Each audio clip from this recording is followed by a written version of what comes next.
Hello everyone, आप सब कैसे हैं। मैं उम्मीद करता हूं कि बहुत अच्छे होंगे और अपनी पढ़ाई को बहुत अच्छे से कर रहे होंगे। मैं आकाश कुमार बढ़ाना आईसीटी वर्चुअल क्लासरूम में आपका बहुत बहुत स्वागत करता हूं मेरे प्यारे बच्चों। जैसे आपको पता है मेरे प्यारे बच्चों, बेसिकली हमारी आपका जो है 11वीं क्लास है, ज्योग्राफी हम लोग देख रहे हैं, फिजिकल ज्योग्राफी। और चैप्टर नंबर 8 को हम लोग पढ़ रहे थे। एक लेक्चर हमारा हो चुका है वायुमंडल और संगठन संरचना की स्थिति को हम लोग आपका देख चुके हैं। तो मैंने आपको बताया कार्बन डाइऑक्साइड जो क्या है, ट्रांसपेरेंट है, यानी कि प्रकाश इसको पार करके आ सकता है। कितनी इंपॉर्टेंट है, और कह रहे हैं कि जिस तरह से हमारे लिए कार्बन ऑक्सीजन मतलब कार्बन डाइऑक्साइड जरूरी है, सॉरी ऑक्सीजन जरूरी है, उसी तरह से पेड़ पौधों के लिए कार्बन डाइऑक्साइड जरूरी है। और कहाँ तक मिलती है, कैसे कैसे फिल्टर करती है, जल वाष्प का क्या परसेंटेज है, किस तरह से मिलती है, ध्रुवों की ओर आपका घटती है। और जो है, जो हमारे कटिबंधीय क्षेत्र हैं, खास कर वो रीजन जहां पर उष्ण और उपोष्ण हिमालय की मिलती है, उसके बाद हमको नहीं मिलती है जल वाष्प। क्लियर है, हमने देख चुके हैं। धूल के कण कहाँ मिलते हैं, आपके उपोष्ण और शीतोष्ण कटिबंध में क्षेत्र में मिलते हैं। और इतना सब कुछ हम लोग इसके कल के लेक्चर में हम लोग आपका देख चुके थे, पढ़ चुके थे। क्लियर है। और बहुत सारी चीजों को मैंने आपको इसमें समझाने का प्रयास किया कि भैया आखिरकार हमारा सन है, टेम्परेचर कैसे कैसे गर्म होता है, ठंडा होता है, क्या स्थिति है, ये आज हम इसको एक्सप्लेन करेंगे। और जो हमारी हवा है, जिसकी हम आपका बात कर रहे थे, ये कैसी है, ना तो रंगीन है ना गंधहीन है, मतलब कोई इसका कलर नहीं है, कोई इसमें गंध, कोई आपकी फ्रेग्रेंस यानी कि स्मेल जैसी कोई चीज इसमें नहीं है। ठीक है। और CO2 हमें 120 किलोमीटर तक मिल जाती है, जल वाष्प सॉरी O2 जो है ऑक्सीजन हमको एटमॉस्फेयर में 120 किलोमीटर तक मिल सकती है, लेकिन मेनली कंटेंट आपके नीचे ही मिलता है 80 से 90%। बाकी दो ऊपर ऑक्सीजन बहुत कम हो जाती है। जैसे हम पहाड़ पर चढ़ना शुरू करते हैं, ऑक्सीजन लेवल कम हो जाता है। क्लियर है। और CO2 और जो आपका जलवाष्प है, ये 90 किलोमीटर तक एटमॉस्फेयर में हमको मिलती है। कल हमने इसको पढ़ा और जानने का प्रयास भी किया था, कैसे कैसे होता है, टेम्परेचर किस प्रकार का है, औसनिक टेम्परेचर क्या है, कैसे कुछ मैंने आपको समझाने का प्रयास किया। और मैंने आपको देखा कि जलवाष्प जो है, यहाँ पर जो ये दो रीजन है, ये इन दो रीजन के आसपास ही हमको क्या मिलता है, टेम्परेचर ज्यादा मिलता है। तो यहाँ पर हमको क्या मिलती है, जल वाष्प जो है हमको देखने के लिए मिलती है इस रीजन में। और ये जो रीजन है, इतने रीजन में, ये रीजन में यहाँ को हमको क्या मिलते हैं, धूल के जो कण हैं वो हमको यहाँ देखने के लिए मिल जाएंगे। कैसे हैं, जो धूल के कण है वो हमको मिल जाएंगे। ये सारी चीजें हमने आपको पढ़ ली थी। रोशनी वगैरह हम लोग देख चुके हैं, उपोष्ण क्षेत्र, शीतोष्ण क्षेत्र, इन सब क्षेत्रों को इतना हम लोग कर चुके थे, देख चुके थे।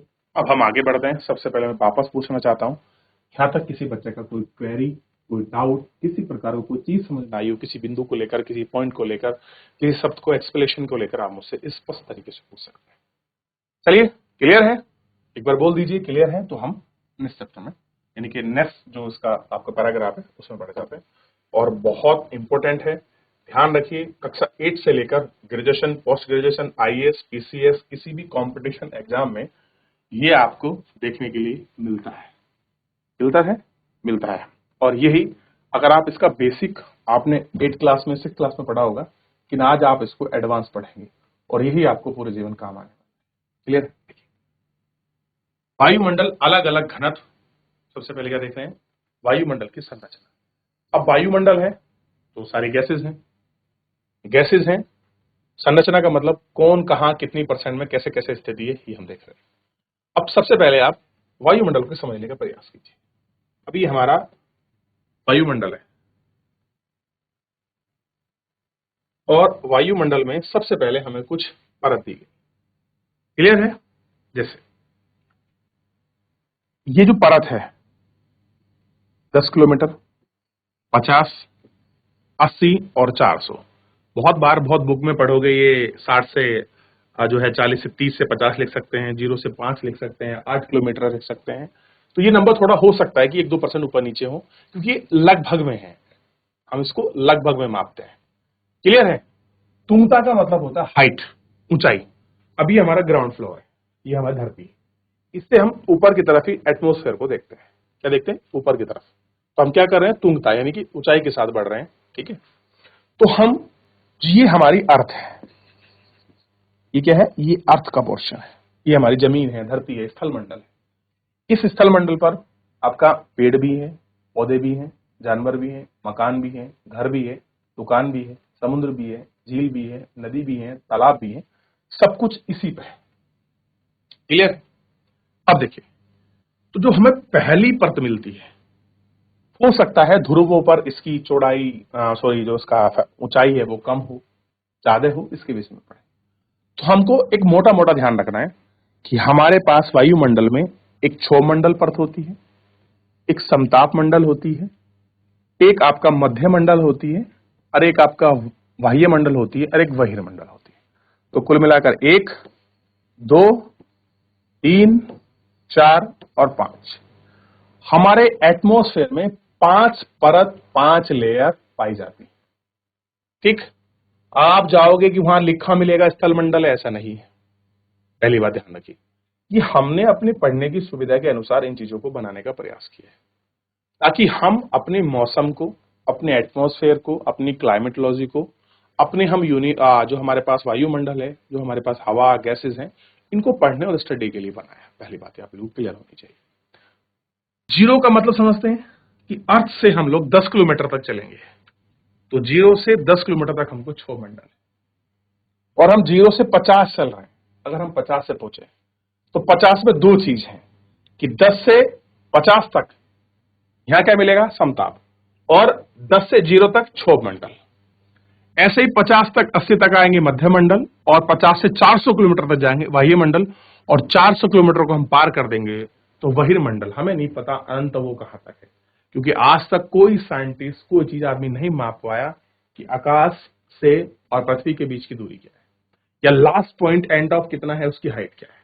ये हमने सब अप्रोक्सीमेट है। हम अब जो हमारे साइंटिस्ट लोग हैं उन लोगों ने इनको मेजर किया है, सब लोगों ने बैठ के सब सम्मति चीजें बनाई हैं कि भाई ऐसा कुछ है, ताकि पढ़ने में, उनको स्टडी करने में क्लाइमेट को आसान रहे।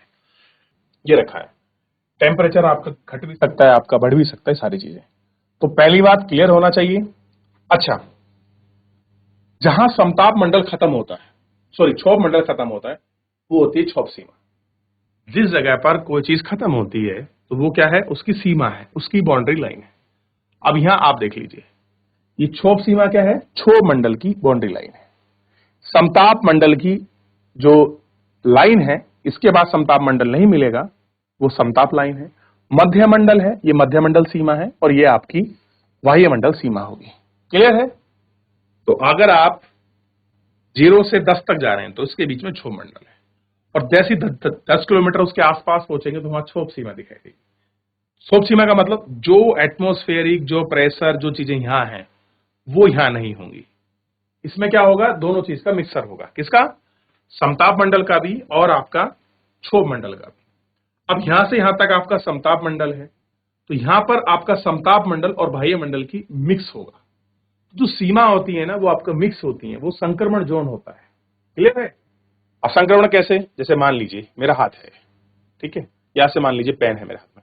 अब इन दोनों को हाथ में मैं मिला रहा हूं, तो इस समय जो मिला है, ये जो बीच का क्षेत्र है, ये क्या है, इसका पेन संक्रमण जोन है।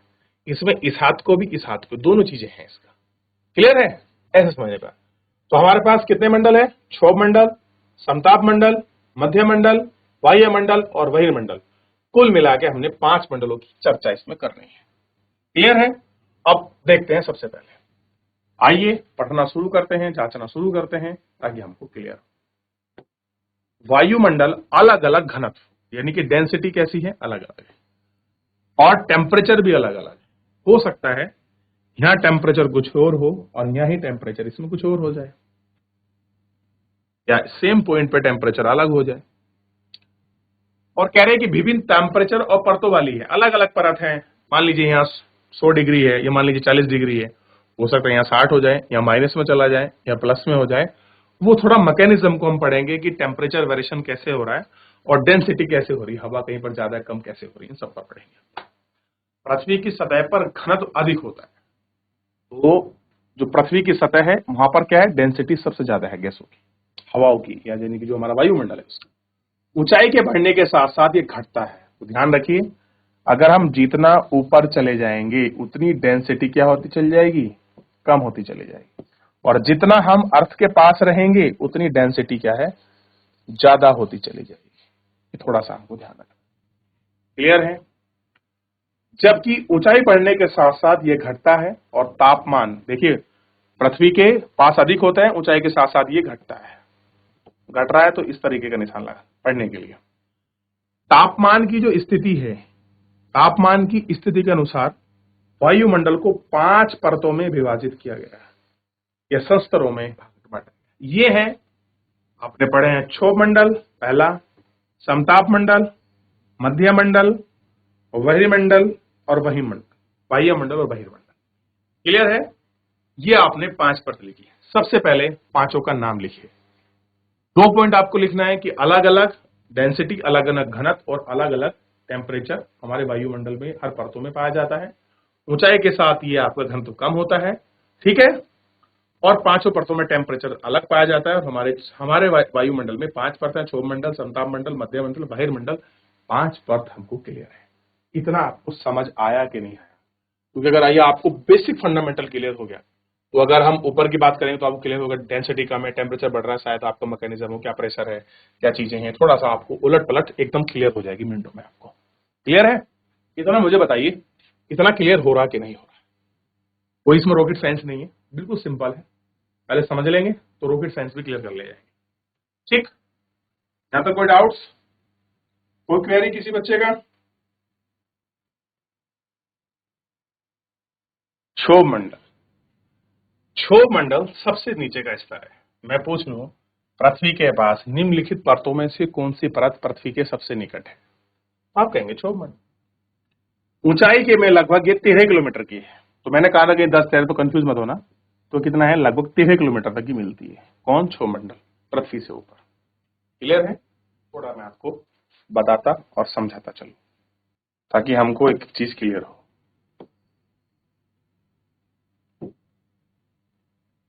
चलिए ऐसे ही बना देता हूं फटाफट। क्लियर है? अब देखिए इधर से मैं ये एक लाइन ड्रॉ कर रहा हूं ताकि बाहर ना निकले। क्लियर है?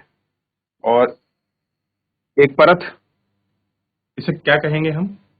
इसे हमने कह दिया क्षोभ मंडल। अब क्षोभ मंडल के बाद मुझे बताइए कौन सी सीमा है? अरे अभी अभी तो पढ़ रहे हैं, बिल्कुल क्षोभ सीमा के बाद कोई बच्चा बता रहा है कि क्षोभ मंडल के बाद आपका समताप मंडल क्या है? समताप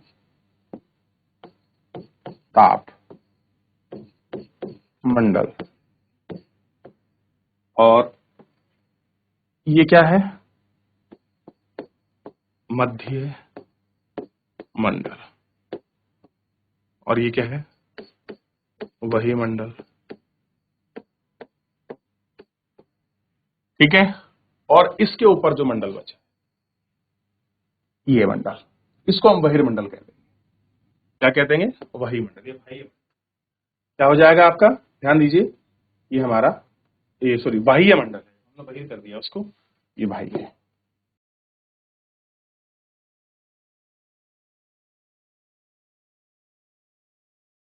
और ये कहेगा वही मंडल। क्लियर है? ध्यान रहेगा इतना, ध्यान रहेगा इतना। क्लियर है? ठीक है? क्लियर है? चलिए, तो इतना आपको क्लियर होना चाहिए। ठीक है? अब देखिए सबसे पहले ये क्या है हमारी? ये हमारी अर्थ है। अर्थ है। क्लियर है? अर्थ है। अब समझिए, तो क्षोभ मंडल ऊंचाई 13 किलोमीटर है लगभग, तो इसलिए लगभग में मापी गई है। ध्रुवों के निकट ये 8 किलोमीटर है और विषुवतीय वृत्त पर ये 18 किलोमीटर है।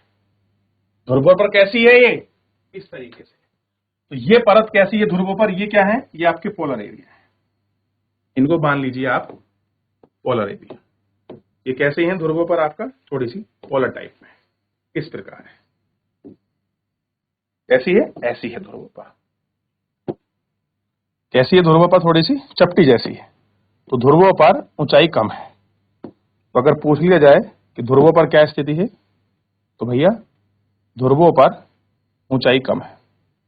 ठीक है? ध्यान रहेगा। तो हम यहां लिख सकते हैं ये जो आपके पोलर एरिया है यहां पर कितनी है? 8 किलोमीटर। कितनी है? 8 किलोमीटर। ध्रुवों पर। और ये है इक्वेटर, भूमध्य रेखा, यहां पर कितनी है, यहां 13 किलोमीटर है। क्लियर है, ध्यान रहेगा। अगर क्वेश्चन बन जाए कि क्षोभ मंडल की परत ध्रुवों पर और विषुवत रेखा पर समान ऊंचाई है, तो समान ऊंचाई नहीं है। कैसे है, ध्रुवों पर कम है इसकी ऊंचाई और क्षोभ मंडल की और भूमध्य रेखा पर ज्यादा है। क्लियर है, इतना आपको क्लियर होना चाहिए। मैं बेसिक एक एक चीज पढ़ाता चलूंगा, आपको बनाता चलूंगा। क्षोभ मंडल की मोटाई विषुवतीय वृत्त पर अधिक है। अब भाई कोई सुनिए, कोई आपका 13 किलोमीटर मोटी है, आप सोचिए कोई चीज इतनी मोटी है और कोई चीज इतनी मोटी है, तो आपको क्लियर हो जाएगा भाई जो चीज ज्यादा मोटी है, अब ये इतनी है, तो मुझे बताइए ज्यादा मोटाई किसकी है, ऑब्वियस बात है इसकी। और ये कहां है, ये आपका विषुवतीय वृत्त पर है। तो क्षोभ सीमा कहां है, विषुवतीय वृत्त पर अधिक मोटी है। क्योंकि क्यों मोटी है, इसका कारण बता रहे हैं, क्योंकि तेज वायु प्रवाह के कारण तापमान का अधिक ऊंचा तक संवहन। संवहन का मतलब क्या होता है कि मान लीजिए यहां पर आपका सूर्य निकल रहा है, सूर्य की किरणें पड़ रही हैं सीधी, तो ये क्या करेगा, ये जितनी हवा है ये इनको गर्म कर कर ऊपर उठा देगा। क्या कर देगा, ऊपर उठा देगा। अब ध्रुवों पर सूर्य की किरणें आपकी तिरछी पड़ रही हैं, तो हवा इतनी ऊपर नहीं जा पाएंगी, तो टेम्परेचर की वजह से हवा गर्म होकर ऊपर उड़ जाती है। इसलिए विषुवतीय वृत्त पर क्या होता है, क्षोभ सीमा थोड़ी सी ऊपर खिसक जाती है। क्या होती है, ऊपर खिसक जाती है। ध्रुवों पर जो है, जो हमारे आपके पोलर एरिया है, वहां पर टेम्परेचर कम होता है और टेम्परेचर कम होने के बाद हवा ठंडी होकर नीचे बैठती, ऊपर नहीं उठ पाती है। इस वजह तक क्षोभ मंडल की जो ऊंचाई है वो ध्रुवों पर 8 किलोमीटर लगभग मिलती है, और जबकि विषुवतीय वृत्त पर विषुवतीय वृत्त या भूमध्य रेखा पर ज्यादा हमको देखने के लिए मिलती है। क्लियर है। अब यहां मिल रही है तो यहां क्या है, क्या है, इस स्तर पर धूलकण जलवाष्प मौजूद होती है और मौसम परिवर्तन स्तर होता है। इस स्तर में, यानी कि स्तर का मतलब इस परत में 165 मीटर पर ऊपर जाने पर टेम्परेचर 1 डिग्री घटता है। ये वेरी वेरी इंपॉर्टेंट, आप लोग ध्यान रखना। कैसा रखना है, वेरी वेरी इंपॉर्टेंट। अब मैं आपको थोड़ा सा यहां बताकर समझाने का प्रयास करूंगा ताकि यहां आपको बिल्कुल क्लियर हो जाए। अब ये हमारा पूरा आपका, मान लीजिए ये क्षोभ सीमा है और ये सारा जो है हमारा क्षोभ मंडल है टोटल। कैसा है, क्षोभ मंडल। जैसे ही हम 165 मीटर हम यहां से यहां चलेंगे या यहां से यहां चलेंगे या ऐसे, जितनी भी हम हाइट लेंगे, तो प्रति 165 मीटर चलने पर क्या होगा, 1 डिग्री सेंटीग्रेड की हमें क्या मिलेगी, कमी। यानी जब हम पृथ्वी के किसी भी हिस्से पर, चाहे आप पोलर पे खड़े हो, चाहे आप इक्वेटर पर खड़े हो, जब हम ऊपर की तरफ चलेंगे तो प्रति 165 मीटर ऊपर चलने पर टेम्परेचर में क्या होगा, 1 डिग्री सेंटीग्रेड की क्या आएगी, कमी आएगी। कैसे आएगी कमी, तो हम क्या कह सकते हैं कि हम इस कंक्लूजन पर पहुंच सकते हैं कि पृथ्वी से ऊपर की तरफ चलने पर 165 मीटर पहुंचने पर 1 डिग्री टेम्परेचर में समय आता है। अब मान लीजिए जितना हम बढ़ते चले जाएंगे उतना ही हमारा टेम्परेचर कम होता चला जाएगा।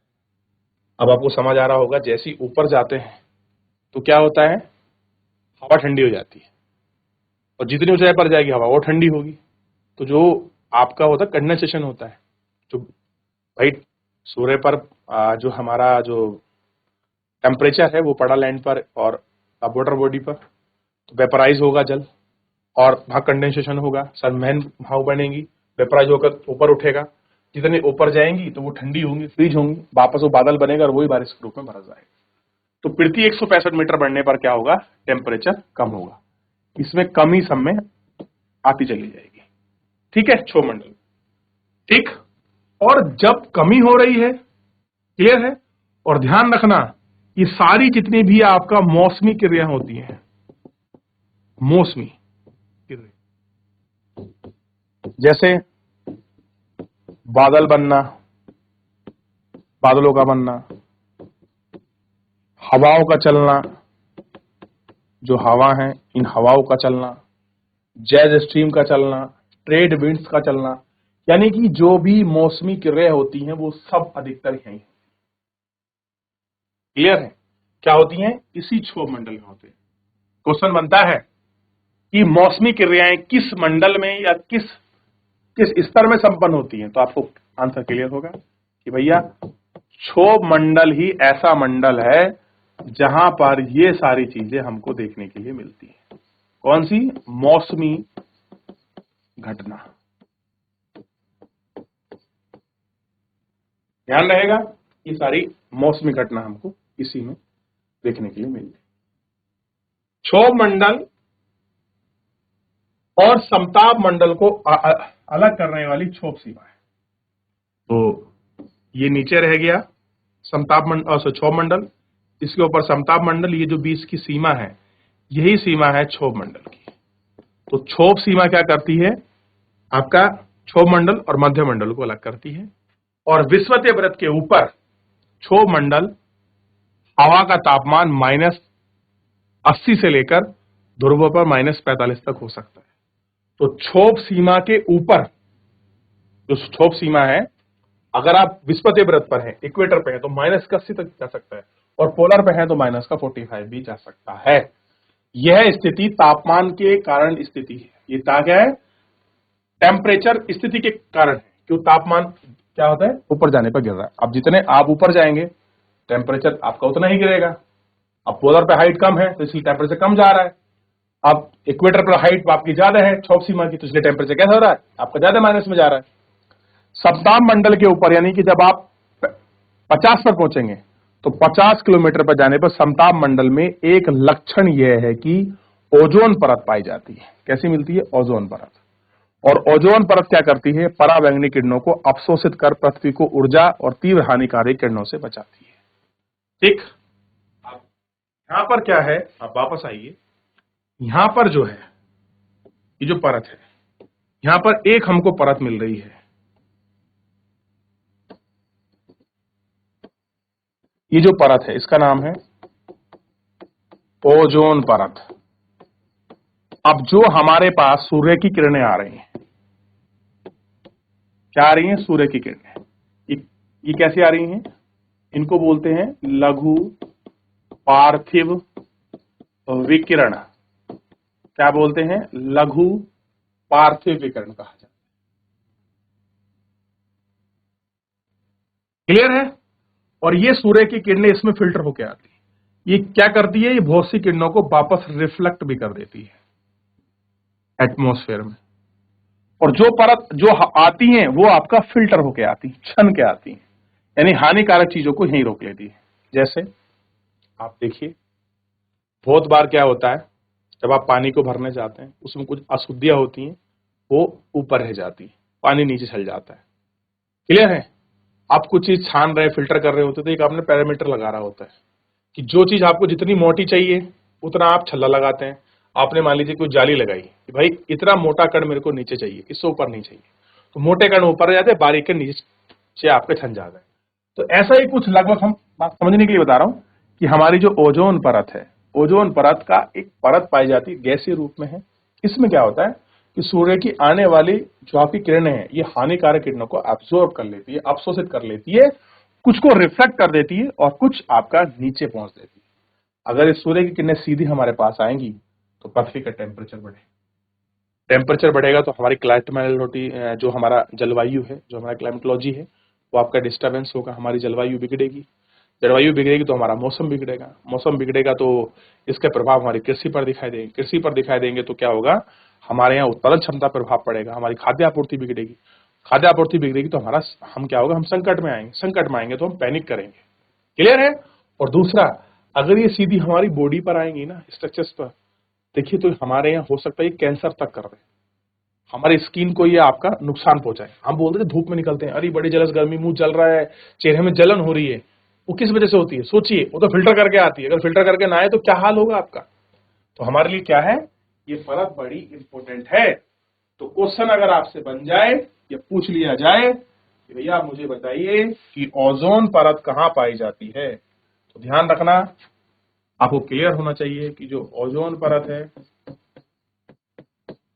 जो ओजोन परत है वो कहाँ मिलती है। तो ध्यान रखना, वो समताप मंडल में मिलती है। इसका कार्य क्या है, तो ध्यान रखना, सूर्य से आने वाली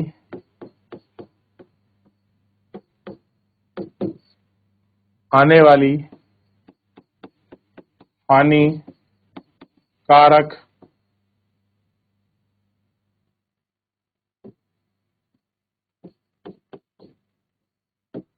किरणों को क्या करती है, अवशोषित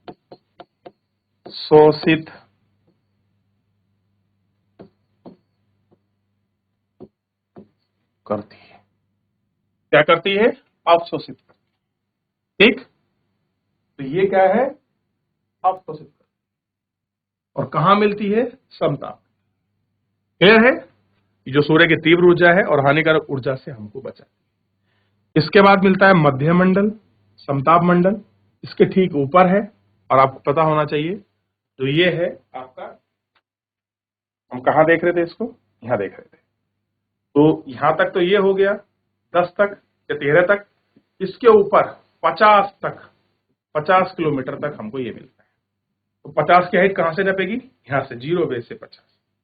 और 10 तक क्या हो गया इसमें, क्षोभ मंडल। यहां से ऊपर क्या मिलेगा हमको, आपका ये हमको परत मिलेगी, जिस परत का नाम है आपका समताप मंडल।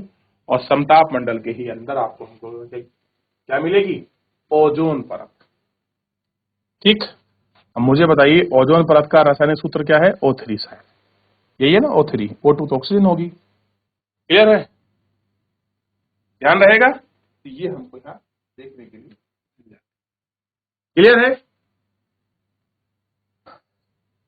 तक फैली है। इसके सबसे ऊपर के साथ साथ तापमान में कमी आती है और 80 किलोमीटर की ऊंचाई तक पहुंचने पर यह 100 डिग्री तक हो सकता है। अगर आप 80 किलोमीटर चले गए, कहां, सीधे एटमॉस्फेयर में, तो माइनस का 100 डिग्री टेम्परेचर ऊपर एटमॉस्फेयर में हो जाता है। सोचिए, 80 किलोमीटर जाने पर आपका टेम्परेचर घट रहा है। कारण क्या है, 165 मीटर जाने पर क्या होता है, 1 डिग्री सेंटीग्रेड टेम्परेचर कम हो जाता है। कैसा होता है, 1 सेंटीग्रेड डिग्री जो आपका टेम्परेचर है वो बेसिकली क्या हो रहा है, कम हो रहा है। इसकी वजह से क्या है, ये सारी समस्या हमको देखने के लिए ध्यान रहेगा क्यों हो रही है चीजें। क्लियर है ना, एक एक करके फटाफट अब जल्दी से आप पूछ लीजिए, देख लीजिए, फिर मैं आगे बढ़ूंगा। मैं रुका नहीं हूँ चक्कर में, ताकि आपको चीजें क्लियर हो। ठीक है, देख लें एक बार।